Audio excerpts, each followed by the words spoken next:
Thanks for downloading the McKay interview. My newest guest is Professor Yves Flueckiger, the distinguished academic, teacher, administrator and leader. He is Rector of the University of Geneva, President of Swiss Universities, and President of the League of European Research Universities, LERU. That's a network of 23 leading European universities significant for their work in expanding the frontiers of innovative research. We talk about Swiss tertiary education, innovation and research, and above all, the crucial importance of Horizon Europe, from which Switzerland is, for the moment at least, excluded by the European Union. I hope you enjoy the podcast.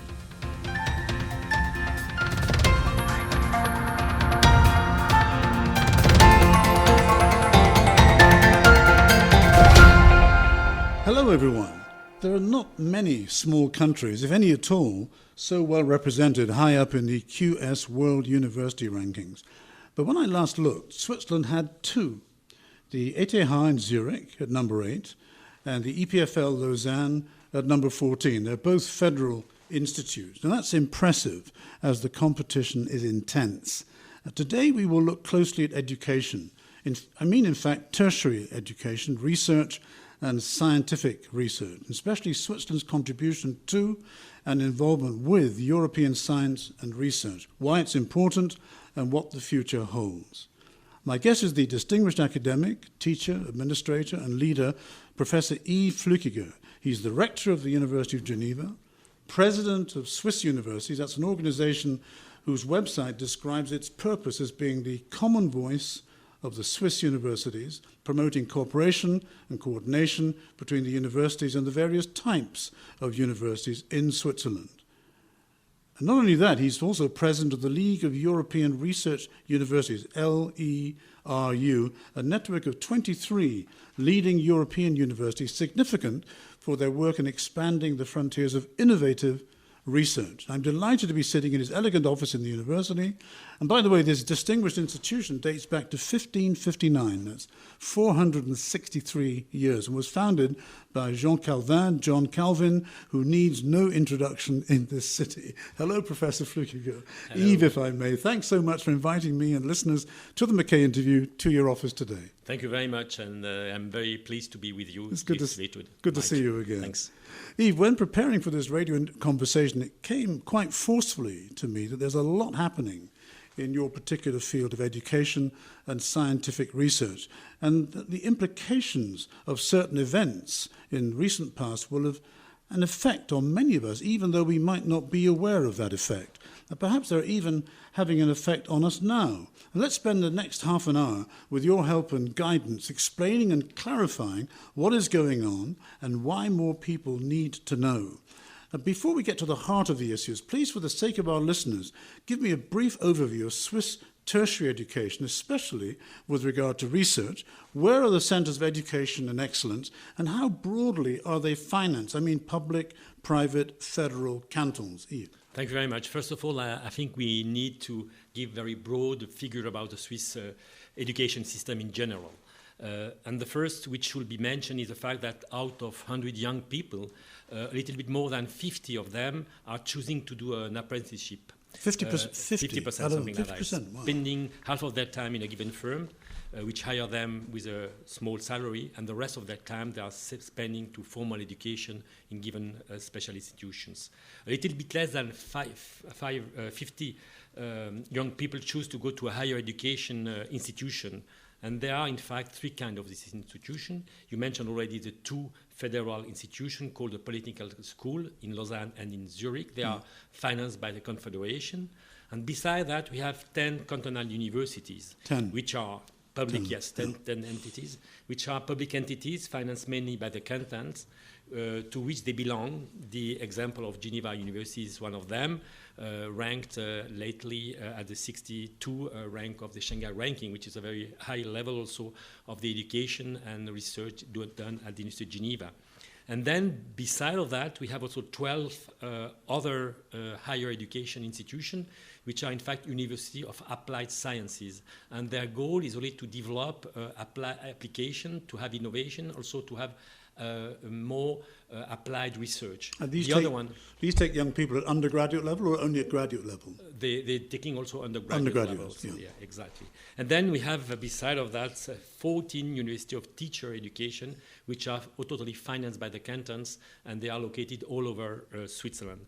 And it should be recalled that there are a lot of bridges between all these schools. So it means that everybody who choose maybe to go to an apprenticeship then can go to a University of Applied Science and then even go to a university after that for some years of education in University of Applied Science. So the situation is quite flexible. Very flexible, and I think it's one of the reasons of the success of the Swiss economy.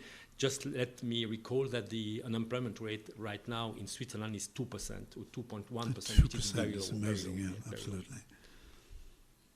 So Switzerland is, thanks for that overview, so Switzerland's geographically at the very heart of continental Europe, but not its principal political institution, the European Union.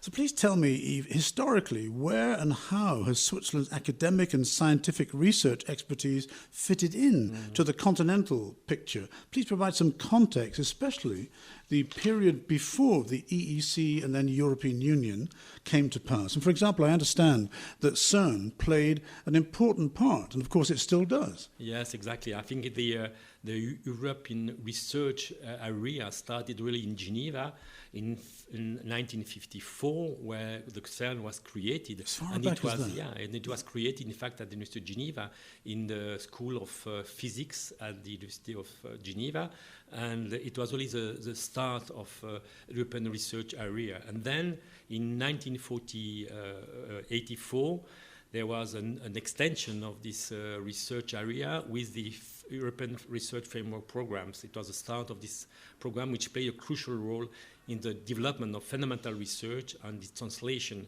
into industrial application. And just give me that date again, 1984, you said? 1984, exactly. So it started there. And then in 2007, in another extension with more basic research thanks to the funding of some ERC grants, which are very famous right now, and all the countries are competing for getting such grants. And the success of these framework programs are too often unknown to the general public.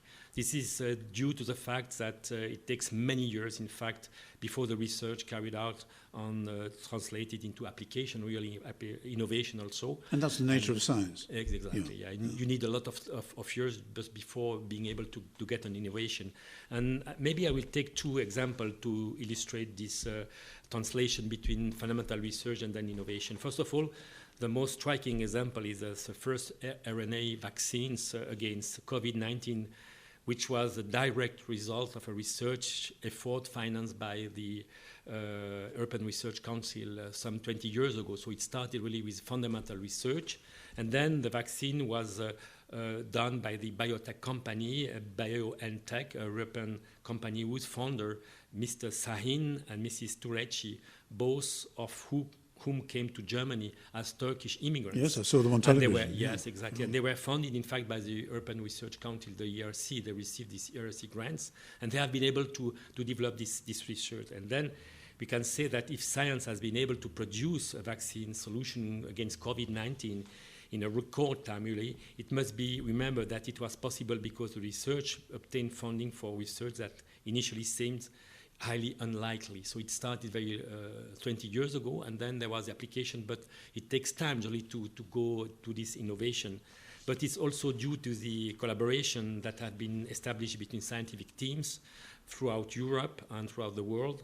And finally, also because research is an open science and they are sharing their data, and on that they can be able to develop their own vaccines. And the second example, and I'm going to be more short on that example, is the fact that in Geneva we have this firms which has been created called ID Quantic. It's really related to the quantum physics.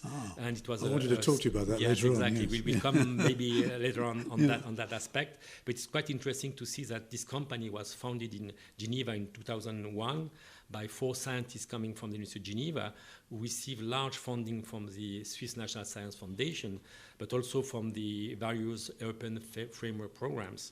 And this company initially operated as a small university spin-off, working on research projects to demonstrate the feasibility of quantum key distribution, what we call sometimes a quantum cryptography. Maybe we come to that, later I have on. some And starting in 2010, the company deployed quantum secure cryptography solution in commercial and government markets around the world.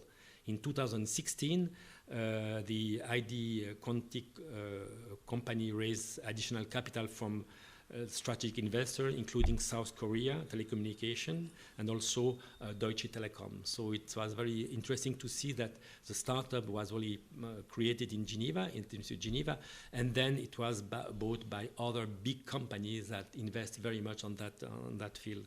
And we'll come back to that point later on. But you may know that because Switzerland has been excluded from the Horizon Europe program, this company located in Geneva has decided recently to create a spin-off in Vienna because they want to be part of the framework of the Open program. And being in Vienna, in Austria, they will be able to get some funding from the ERC. So it was quite important for them just to continue the development, creating, in fact, 100 new jobs. But it has been done in Austria due to the fact that we are not included to. So that's a direct consequence. Yes, well, exactly. Yves, you brought me right round to the main point I wanted to discuss in this radio conversation. I've heard about Horizon Europe. In fact, you addressed the British Swiss Chamber of Commerce in Geneva a few months ago about it. Your speech was fascinating. But for the sake of our listeners, please tell me a little bit more about Horizon Europe and explain its importance, as many listening will not be fully aware of it. First of all, we should recall that this Horizon Europe program is worth 96 billions of euros, which is a very huge amount 96 of money. billions per... No, not per year, but for 7 years. Over 7 years. For 7 years. But still it a lot means of money. also that it is in fact the highest and biggest research program in the world, in fact. And it was much more than the former program, which was launched by the European Union, which was 79 billion. So coming from 79 to 95 billions means really that Europe is investing very much into research, fundamental research, but also into innovation. So it's very important to be part of that kind of program. And even if our researchers, even if our universities have other bilateral relations with other countries in the world, be the United States, being the Israel or South Korea or Australia, many other countries, but there are no other program in such a large amount of money, and we need really to be part of it because we will be in a collaborative relation with European researchers. And it's very interesting to remember that, in fact, if I look at the articles published by a Swiss researcher, in fact, more than 55% of these articles are written with somebody from another European university. So it means really that this relation with Europe is very, very important. A lot of collaboration. A lot of collaboration. And it means that it's quite important to be part of it because being excluded from that will not be able to be leader of some collaborative programs that are launched by the European Horizon Europe programs. So internationalization is very important to an institution like this and to scientists based in Switzerland anyway. Yes, exactly, For many reasons, internationalization is really a key factor for a small country like Switzerland, which has no natural resources other than human capital. So the level of economic development of our country has always been built on this fact of production and on the fact that we need to be open to the rest of the world, our internal market being too small to sustain such a level of growth and well-being. And to sustain this level of well-being, our university need to attract the best people in the world in all domains of science. It's crucial to sustain the level of fundamental research done in our university, which is always at the basis of innovations. Okay. And to ensure that this quality of research is maintained, it's very important to have a high-level competition. When you open a new position at every universities, you are able to attract a lot of people who are going to compete for that position. And the fact there is a lot of competition increases the level of quality of the people who are. So you're talking about an academic teaching position? Yes, exactly. Because all these positions are really open to everybody. Sure. They can apply it from all over the world. And each time that we are going to open a position in Geneva, for instance, we have 20, 30, maybe even 100 people coming from that position, and they're coming from all over the world. And you need to attract these people. And how can we attract such very high-level people? First of all, with infrastructure. We need to have top-level infrastructure that are able to be used by the researcher just to produce the best research which can be done. So the infrastructure is very important. So you're talking laboratories, equipment, exactly, basic things like that, but at a very high level. Yeah. And I would say that, for instance, for University in Geneva and for other universities, we are quite competitive on that aspect, but we need really to invest more and more in order to have the best equipment that can be able to attract the best researcher in the world. And then we need also to have a very good researcher, professor, who are already at the University of Geneva, because if somebody is here, then it will attract other people because they want to work together. Let me give you an example. Maybe you have heard that recently received the Fields Medal in mathematics, which is in fact a Nobel Prize for mathematics. And it was given to a young professor, Hugo de Minel-Copin. And this professor came to Geneva some 12 years ago. And he came to Geneva because there was another Fields medalist who was in Geneva at that time, Stanislas Smirnov. And he wanted to come to Geneva because Smirnov was here, and Hugo de Minel-Copin thought that it was the best place for him just to develop his own research, his own development. And he stayed there in Geneva, and then he was giving this, he was awarded by this very prestigious medal. It's called the Fields Medal. The Fields Medal. It's only we have the Nobel Prize. It's very interesting because you have Nobel Prize in physics, a Nobel Prize in chemistry, and other domains, but you do not have a Nobel Prize for mathematics. Sometimes it's said that because Nobel has a wife who left him for a mathematician, so really, that's the story. We'll never give a Nobel Prize on that domain. So they created a Fields Medal, which is the equivalent, in fact, of Nobel Prize, in fact. Okay, very interesting.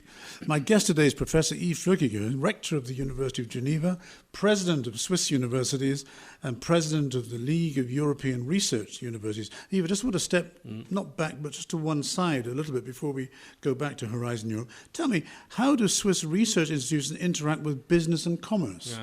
I think it's something which is very important, because if the university want to be also useful for the society, and being useful for society means that the politicians are then able to give us more resources just to develop our infrastructure, to develop our research. It's very important to have this link between business and universities. And it is done in many ways. First of all, because we have an education program, and we want to educate young people to fulfill the need of the industries, of the business. So we need to be very aware of what is the need of the society, and just to give them the competencies that they need to develop their business. And we have also a very important continuing education program, where, again, it's very important just to be sure that the employee of this business can also extend their own competencies by following this kind of short program for 1 year.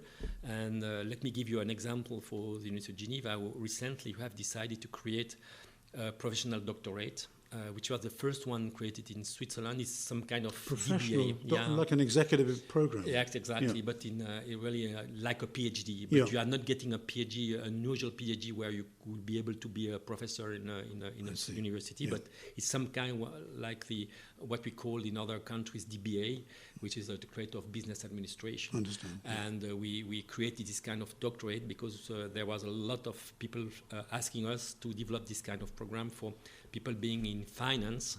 And we have decided just to do it with a Chinese university. They were sending 100 of students coming to Geneva because there was a financial place which is quite important for finance and for the Swiss and Geneva economy. And they are coming here in Geneva to fulfill their education on that program. And they're also having, then at the end of it, doctoral studies and articles which is written in a very practical domain. So this is the kind of thing that we are doing. And also, we need to also develop some research which can be also creating by innovation new firms and new jobs.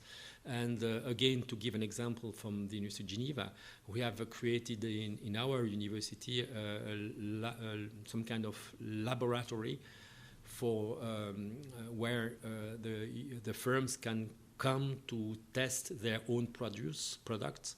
It's called the Laboratory of Technology programs, advanced technology.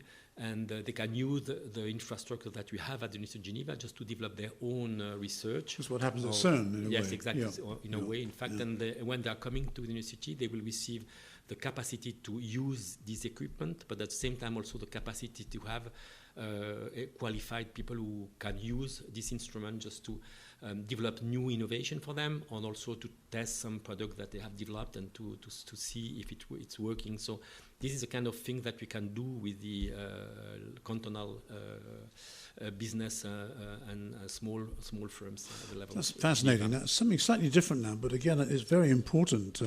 And I want you to explain. I've lived here for a long time, nearly 40 years, and I wouldn't call the Swiss particularly xenophobic. However, there are some who display a certain narrowness of mind and perhaps even fear of the foreigner, the étranger, the Ausländer. So tell me about the politics, Yves, of immigrant foreign workers, especially brainy and talented foreign workers, and the significance of February 2014, especially in the context of Horizon Europe. Yeah, right. As a small country without any natural resources, if we want to have a very high standard of living as we have, we need to have a contribution of foreign workers. It's a fact, it's an historical fact that somebody maybe may ignore, but it's very important to recall that, because Switzerland will not be the country as it is without this contribution of foreign workers. So it started, in fact, in the 50s and 60s, where Switzerland needed to have a lot of infrastructure and also new capacity in the health system and also for tourism. And it started with a little bit less qualified people who came to Switzerland. Italy, Spain, Portugal, exactly. But it was very important just to create the infrastructure and the condition for the development of the Swiss economy. And without that, it would not have been possible to have this standard of living. And then after that, so at that time there was a lot of regulation of immigration with a lot of different kind of permits, and then finally it started that Switzerland needed more and more qualified people. And if you look at the wave of immigration after the 60s and the 70s, you will see that the new immigrants who came to Switzerland are in fact more qualified at the level of the Swiss population. So the Swiss economy, to continue its development, needed to have a more and more qualified people. And then a major change into the relation with Europe was the fact that to be associated to European Union and to have this association through bilateral agreements, we needed to have a free movement of labor between European Union and Switzerland. So Switzerland accepted that situation, and it was very important to have, in fact, two different circles. The first one was with Europe, and we need to have free movement of labor between Europe and Switzerland. And there was a second circle with other countries which was not belonging to Europe, and then to the European Union. Exactly, and then it was this votation, a very, very sad situation, in fact, because everybody thought at that time that it will never be accepted by the Swiss population. But as you mentioned it, there are some people who are living maybe sometimes in the land and not in the urban countryside. And in fact, these people, in fact, at the end, for a very small majority, they have decided just to limit the immigration and to control what was called the massive immigration in Switzerland. And in 2014, then the European Union decided to exclude Switzerland from the European program. It was the start of this very difficult relation between Europe and Switzerland due to this votation. But then let's just fast forward a little bit. Then more recently, last year, something particularly significant happened between Switzerland and the EU, which affected relationships. Tell us, or tell me, because I'm interested to know more about this. What happened from your point of view? Yes, exactly. So, I mean, it's a long story. It started in 2000. Just give us the key. But it started in 2008 when Europe said there will be no more bilateral agreement that we had before. We need to have some kind of general agreement, overall agreement with Switzerland. And then between 2010 and 2020, there was a lot of discussion, negotiation between Europe and Switzerland, and everybody thought that at that time we'll find a solution to have a general agreement between Switzerland and Europe. But at the end, in 2021, the federal government suddenly said no more agreements. We refused to accept what was proposed by Europe and what was also in a way accepted already by Switzerland. And then Europe said, in this situation, we will not be able to continue with this agreement on research, and you will not be able to be associated anymore to Horizon Europe, which is a very consequences. And in fact, they are taking research as a stage for these political difficult relations. I see, okay. So look, it won't come as any surprise to you that there are some expressions that I hear in this debate which I don't really understand, but I'm not sure that I'm alone in that. For example, what is EU Quantum Flagship? What does that mean in simple English? Yeah, I mean, this flagship is really to say that, first of all, they are going to invest 1 billion of euros in this specific domain of science, which is a very specific one, called quantum physics. And quantum physics is really 3 domains. The first one is quantum computing. It's the next generation of our computers, which will be able to have a lot of capacities that our computers right now do not have. And then you have this material computing, this material quantum materials, which are some new kind of materials, very light one, which will be able to develop also some kind of new materials which can be reduce the weight of the plane, for instance. So physical things. The physical things. It will reduce the weight of the plane, and to reduce also the consumption of gasoline by this plane, and that will be very important in terms of the sustainable development, because it will be also very important just to reduce the consumption of this kind of equipment. And the last domain, which is very important for our university, is quantum communication, which is a way to communicate between firms, between banks, without any capacity of interacting into this communication, which means it's really totally secure transmission of data between 2 firms, 2 individuals, which can not be excluded. And this is being funded by the European Union. Yeah, and it has been funded. The consequence of that is that it's broken right now, so there's no way that Switzerland is contributing to this. In fact, it's a pity, because the best researchers in quantum physics are located in UK, in Switzerland, and in Israel. So Israel is still part of the program with Europe, but Switzerland and UK are not part of that program. So it's really a pity, because it's something where all countries are investing very much. It is the US, China is investing very much just to develop this kind of cryptography, just to secure transmission of data, and we will not be part of it. So even if we are going to be associated to Horizon Europe, we not even know if we'll be able to get some funding from this flagship. And if Switzerland is squeezed out of this European relationship in science, who benefits? And can't Switzerland go on its own and paddle its own canoe and form new relationships with other countries? I think everybody will lose of that situation. Europe will lose it, because they will lose also some of the best researchers in Europe. And so it will be also not to the beneficial of Europe, and also for Switzerland it's also some loose situation where we are going to lose some financing for being part of this program. So everybody will lose from that. And even if we are going to be able to develop some bilateral agreement or some bilateral relation with other countries, it will never replace what we have with the European Union. So as a practical man, what is the practical way forward, do you? I think it's only one way to get out of this situation, is just to get again around the table with European Union, just to find a solution to be negotiated and to be associated again to European Union. And at the time we are not associated, I think it's very important that during this time, Swiss Confederation should give more money just to invest into infrastructure, invest into new research that are being able to maintain the level of competencies and level of capacities in Switzerland. And keep those top people here. Exactly, and to be able, when the solution will be found, to be again a very important partner to European Union. And we have seen what has happened in 2014, where we were excluded from this program.